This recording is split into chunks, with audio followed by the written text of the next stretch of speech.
Grâce mon plaisir, bonjour. Bonjour madame, Comment allez-vous?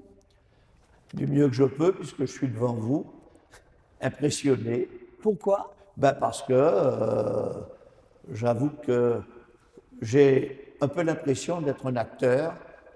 C'est la première fois que ça m'arrive. D'habitude, je suis dans un cadre de débat. Là, je suis sur la première scène.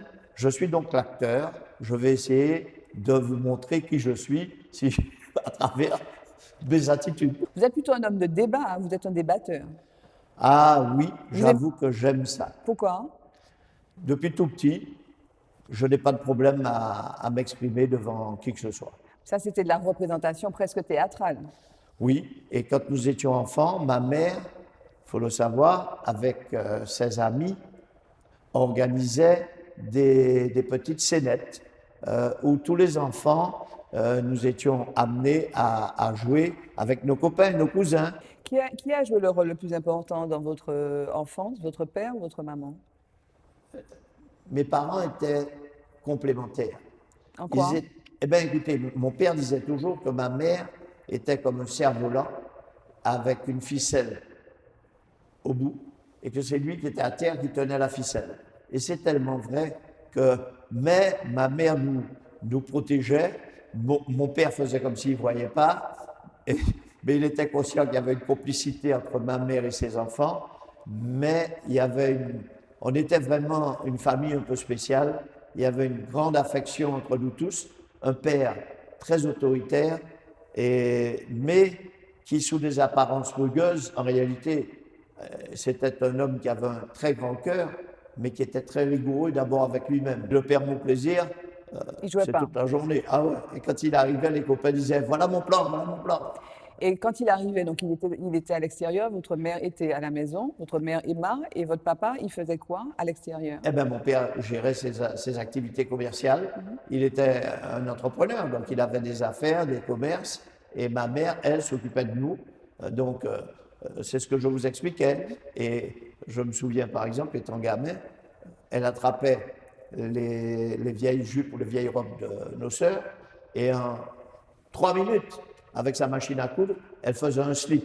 Elle découpait ça, clac, clac, clac, elle cousait, elle passait un ruban, et nous vivions, les garçons, on vivait avec ces slips-là dans le jardin, partout, parce qu'on avait un grand jardin. C'est pour ça aussi qu'on avait beaucoup de monde qui venait à la maison, et les enfants venaient chez nous.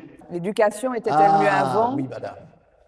Je vous avoue que moi, je vois mes enfants, ils s'amusent, mais je ne pense pas qu'ils vont s'amuser, qu'ils se sont jamais amusés comme les gens de notre génération. Je ne parle pas spécialement de ma famille, mais je parle de ces générations-là. On s'amusait avec un rien, mais on s'amusait. On était dehors, on était ensemble, on faisait nos petites bêtises, comme on dit, on faisait nos dînettes, nous habitions, en ce qui nous concerne, derrière l'usine de Pepsi, Pepsi Cola. Alors tous les jeudis après-midi, nous étions en haut de la maison avec des arbalètes et on lançait des roches sur le toit de Pepsi Cola. Et M. Volny, qui était en charge, téléphonait, il appelait ma mère et il disait Madame Mon Plaisir, dites aux enfants de venir, dites-leur de venir, on va leur donner des Pepsi, s'il vous plaît, dites-leur de venir. Alors, on descendait parce que c'est comme ça, et on faisait la dînette. Et quand arrivait Noël, mon père revenait de l'île voisine, de chez lui, à Saint-Lucie, avec une valise de pétards. Une valise de pétards de feu d'artifice. De pétard, attendez, parce qu'aujourd'hui, pétard, ça veut dire plusieurs choses. Oui, c'est autre chose. C'est pas ces pétards-là. C'était donc les pétards, quoi. Et mon père, le soir, il nous envoyait, nous les petits garçons, et nos copains et les cousins, mettre les pétards devant la porte des voisins et faire éclater les pétards devant chez tous les voisins dans la rue. C'est vous qui étiez l'aîné? J'étais l'aîné des garçons.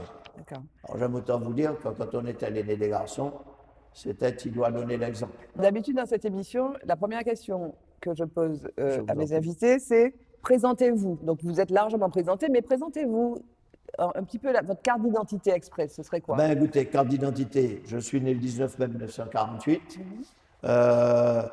Quand je suis arrivé au bac, que je l'ai raté, quand je l'ai repassé et que je l'ai à nouveau raté, que tous mes copains l'avaient, parce que moi je m'amusais pendant ce temps-là, mon père a dit à ma mère qu'il m'emmenait sur les quais comme docker. Il m'a réveillé à 5 heures du matin. Ma mère en a fait une histoire. Il a dit qu'il n'était pas question. Il a dit que oui. Du coup, il a dit à ma mère, tu te débrouilles avec lui.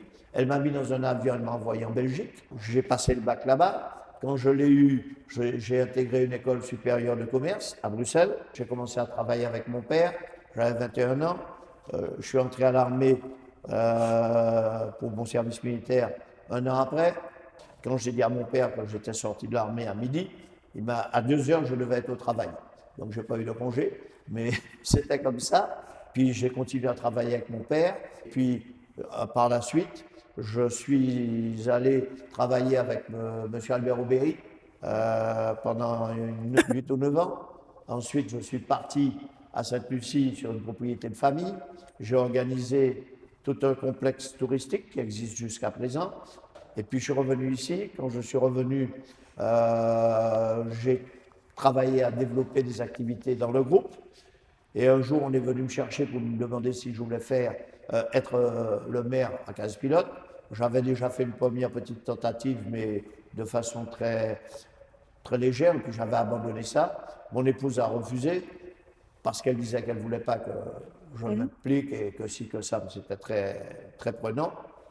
Mais ils sont venus pendant que je n'étais pas là, convaincre mon épouse qu'ils allaient m'aider. Je dis, ils, ce sont mes copains. Et ça date d'il y a 12 ans. J'ai été élu. À la première élection, je me souviens, j'ai eu une voix de plus au premier tour que le maire sortant, mon ami, M. Bonbois. Et avec cette voix, j'étais devant. Donc quand je suis entré à la mairie pour vous signer les papiers ce soir-là, du premier tour, tout d'un coup, j'ai réfléchi, je me suis retourné, il y avait la foule, et c'est là que j'ai crié à la foule, merci, merci, vous m'avez mis en tête, je suis en tête, et c'est parti comme une traînée de poudre, mon plaisir du vent, mon plaisir du vent. Deuxième tour, j'ai été élu. 6 ans après, j'ai été réélu. Là, je viens d'être réélu. Entre-temps, quand j'ai été élu la première fois, le Conseil des ministres m'a nommé comme président de l'Agence des 50 pas. J'y ai été pendant 6 ans. J'avais 60 ans quand j'y suis arrivé. À 62 ans, normalement, j'aurais dû avoir été retiré de mon poste. Exceptionnellement, je suis resté jusqu'à l'âge de 66 ans. Quand j'ai été réélu la deuxième fois, j'ai abandonné le poste. Et là, je me suis présenté à la candidature du SMEM. Et mes collègues m'ont fait l'honneur de m'élire président du SMEM. Et vous êtes réélu. Et je viens d'être réélu.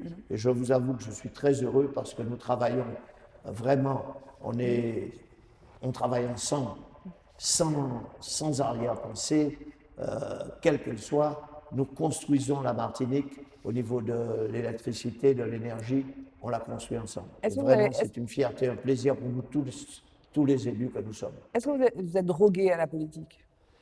Non, je vais vous dire, en réalité, je pense que quand on est drogué, on fait des erreurs. Parce qu'on est tout le temps à surveiller ce qu'on fait par rapport aux autres. Moi, je ne surveille pas par rapport aux autres. Je suis moi-même, je fais mon travail. J'estime que si j'ai été élu, c'est pour faire quelque chose, parce que j'ai demandé. Et comme je dis aux gens, je dis quand je suis venu frapper à votre porte pour vous demander de voter pour moi, beaucoup d'entre vous ne me connaissaient pas, mais vous m'avez élu. Aujourd'hui, quand vous venez frapper à la porte de la mairie, je me dois, c'est mon devoir de vous répondre, qui que vous soyez, et d'essayer de faire du mieux.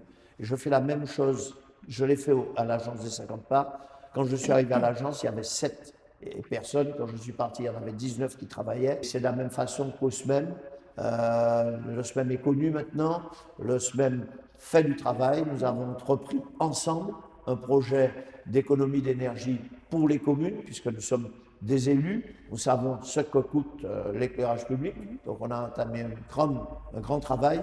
Et je vous avoue que je ne suis pas drogué à la politique, mais je regarde, j'écoute et je me dis des fois, mais pourquoi tout le monde ne s'entend pas si on se mettait d'accord à travailler? Parce que vous savez, personne n'est jamais d'accord avec tout le monde. Même dans un couple, on peut ne pas être d'accord, le mari et la femme, et même vis-à-vis des enfants. on ne le montre pas devant les enfants, on n'est pas d'accord. Derrière, on peut se dire pourquoi tu as fait ci, pourquoi tu as accepté ça. Mais on a un but, c'est d'arriver quelque part ensemble. Donc, Et même si... La Martinique souffre de ça. Ah oui, madame, je le répète tout le temps. Et nous étions devant. Nous sommes derniers. Maintenant, comme je dis, nous sommes Bodilatio. Parce que quand je vais en Europe, en France en tous les cas, dans les ministères, il m'est arrivé également à Bruxelles d'aller, je me trouve face à des gens de l'administration, de la très haute administration, en tant qu'élu, hein, ou des ministres, et j'entends la même chose. Quand ce sont des gens qui viennent de la Réunion, de la Guadeloupe, de la Guyane, ils viennent parler de quelque chose, d'un problème. Ils sont tous solidaires sur le sujet. Je suis sûr que tous n'ont pas forcément la même idée, mais ils sont solidaires, ils défendent le sujet, ils défendent la personne. Quand c'est nous les Martiniquais, ils nous le disent, hein, vous les Martiniquais, vous arrivez tous ensemble, vous parlez de quelque chose ensemble, et puis vous partez, et nous commençons à recevoir des coups de téléphone de celles ou ceux qui nous disent « faut pas écouter celui qui était là, hein. Celui qui dit c'est pas vrai, faut pas écouter celui-là ». Il dit « comment voulez-vous vous battre entre vous tout le temps ?» Donc c'est ce qui fait que pour nous, par exemple, on n'a jamais eu un ministre. Pourquoi voulez-vous qu'on nous donne un ministre quand nous-mêmes on est... Et ça date maintenant de plusieurs décennies. Et pourquoi? Parce que tout le monde veut être calife à la place du calife. Tout le monde veut que ce soit un parti politique qui domine. Le parti politique, madame, le vrai parti politique, c'est l'intérêt de la Martinique, par-dessus tous les intérêts personnels. Et c'est tout ce que je pense. On a déjà passé beaucoup de temps ensemble. Le mot de la fin pour vous, ce serait quoi? Le mot de la fin, c'est que je vous souhaite tout le meilleur pour votre chaîne de télévision, parce que nous avons besoin de gens comme vous pour faire voir, faire connaître la Martinique et faire connaître les Martiniquaises et les Martiniquais. Je suis persuadé que je ne suis pas le seul qui aura le plaisir d'être en face de vous là pour parler de lui-même. Il y en aura d'autres. Faites-le, c'est notre intérêt, mais surtout, j'aimerais quand même, mot de la fin, que les Martiniquaises et les Martiniquais comprennent que c'est dans l'unité qu'on va réussir et pas dans le désordre, pas dans les combats, parce que ça n'a jamais amené nulle part. Si je vous dis Zitata, vous me répondez quoi? Ben, ça me fait penser à un fruit, pour tout vous dire. Ah oui. Ah, ça me fait penser Zitata, je pense au Zikak, si vous voulez tout savoir. Voilà, je suis un Antillais, j'ai mangé beaucoup de Zikak. Merci. C'est moi qui vous remercie, madame.